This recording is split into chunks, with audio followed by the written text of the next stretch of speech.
বন্ধুরা, আজ আলোচনা করব যে স্বামী থাকা অবস্থায় কারোর স্ত্রী যদি আরেকটি বিয়ে করে ফেলে, অর্থাৎ স্বামীকে তালাক না দিয়ে কিংবা স্বামীর সাথে বৈবাহিক সম্পর্ক ছিন্ন না করেই পরকীয়া করে কিংবা অন্য কোনো পছন্দের মানুষকে বিয়ে করে ফেলে, তাহলে আপনি স্বামী হিসেবে আপনার করণীয় কি, কিভাবে স্ত্রীকে শাস্তির ব্যবস্থা করবেন, এর জন্য প্রয়োজনীয় কি কি কাগজপত্র আপনাকে সংগ্রহ করতে হবে, এই সকল বিষয়ে আইনি আলোচনা নিয়ে কথা বলার জন্য আমি কোনো নারী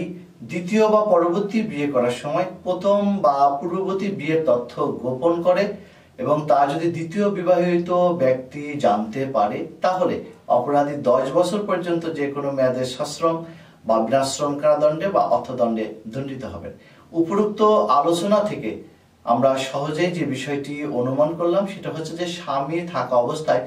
স্ত্রী আরেকটি বিয়ে করলে সে আমাদের দণ্ডবিধি আইনে 494 এবং 425